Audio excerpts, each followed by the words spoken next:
வந்திருப்பாரு, அந்த பக்கம் முன்சாமி வந்திருப்பாரு. வறுமை கஷ்டம் 2 தலைமுறை அவரு அவர் பையன் வளர்ந்தாங்க ஓலவிட்டே கட்டி கட்டி இறந்துட்டாங்க. அதே மாதிரி எங்க அப்பா வந்து ஓலவிட்டு கட்டி கட்டி முழைப்பாரு. நான் இன்ஜினியர் படிச்சு 10வது வச்சு பாட்டிக்கு வச்சு ஒரு வீடு கட்டிட்டேன். இப்போ அந்த பசங்க போன வருஷம் ஜேசிபி தான் மொத்திச்சு வாங்கி கொடுத்துட்டு அப்படி மாடி கட்டினாங்க. யாரும் யாரும் நினைக்காதீங்க. ஆண்டு ஏற்ற காலம் வந்து உயர்த்துவார். கஷ்டமா இருக்கிற எல்லாம் கத்த சந்திப்பார். ஒரு குறைவெல்லாம் வைப்பார். நம்பிக்கை வீண் போகாத விஷயம் உண்டு. நீங்கள் எதிர்பார்க்கக்கூடியவர் தருவார். அவை தீமைக்கல்ல, சமாதானத்துக்கு அந்த நினைவுகள்.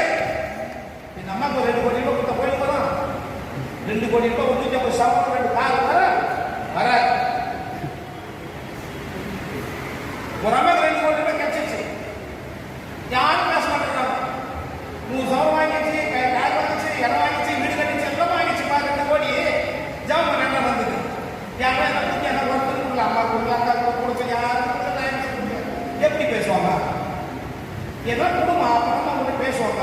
கொஞ்சம் ஈடு பண்ணு சொல்லிட்டு நல்லா ஜாம் பண்றேன், நல்லா பெசலா ஜாம் பண்றேன், இன்னும் பெசலா பண்றேன். எதுக்கு நான் பண்ணேன்? யாரும் ஒருத்தர் சொல்லு ஆணி கொடுக்குறதுக்கா எதுக்கு கொடுப்பாங்க பண்றேன்?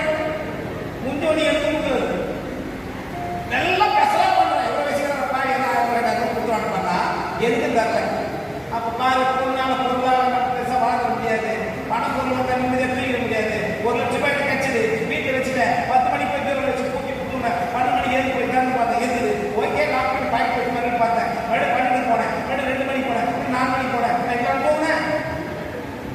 அந்த தூக்கி எடுத்துச்சுமா. அல்லையா?